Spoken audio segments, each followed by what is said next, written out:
Muslim Ummah, its pledge and covenant. Bismillahi wa salatu wa salamu ala Rasulillah. Right, so continuing on from my previous post, one thing is clear that Muslim rulers and armies have indeed let the Ummah down hugely. Indeed, they have let the Ummah down. And the question is, where does he leave the rest of us, the rest of the Ummah? Should we forsake our Muslim brothers and sisters? Should we forsake the teachings and guidance, commandments and warnings of Quran al-Hakim and the final prophet, upon whom be peace? Where should we turn? Where should we go?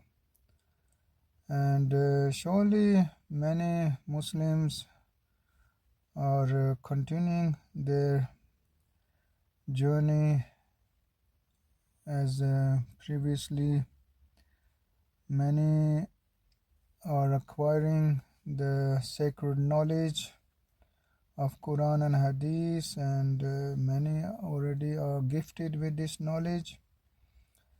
But how far do we act upon this knowledge and follow this knowledge that we are gifted with, that the Almighty Creator has blessed us with? Iman, Islam, Al-Quran, and indeed the final prophet, upon whom be peace. These are indeed all huge blessings and a mercy from our Lord and Creator, the Almighty. But how much gratitude and thanksgiving do we show in our daily lives, and indeed our attitude and behavior towards the non-Muslims specifically?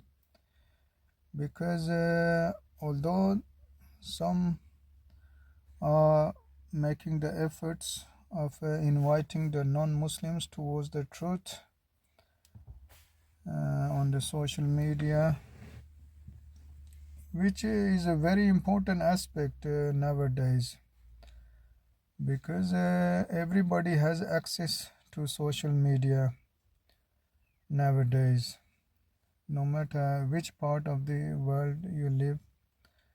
Every young, old, male, female, everybody has access to this social media, and it is very easy to do the work of dawah.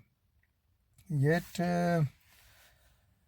despite all this, many well-educated, well-spoken and knowledgeable people are reluctant to come forward and to do this work of dawah across the social media.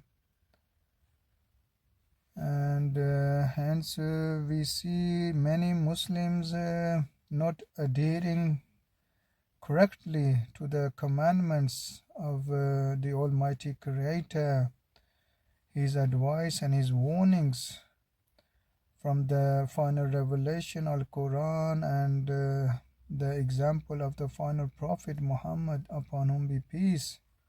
Many Muslims neglecting their duty towards the non-Muslims of inviting them towards the truth, Al-Islam, Al-Quran, and the final Prophet Muhammad, upon whom be peace.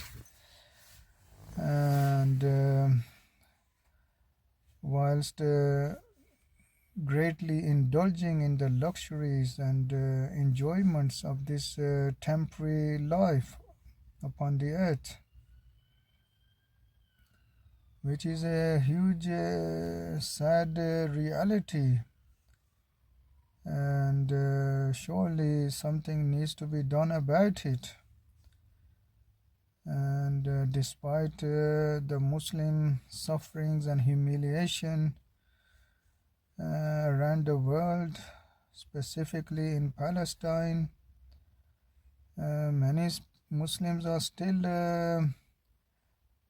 in the darkness, still following their desires and continuing their lives as if nothing has happened, and that they're not going to be answerable to Almighty Allah on the day of judgment. This is indeed a very sad reality. Had we Muslims from day one adhered to the commandments of the Almighty Creator and His guidance and His warnings from the final revelation, the final testament, Al-Quran, and the final prophet, Muhammad, upon whom be peace, had we clearly adhered to those warnings, to those guidance and the pledge that we once made with the Almighty Creator, once we entered this fold of Islam, the fold of submission to the Almighty Creator,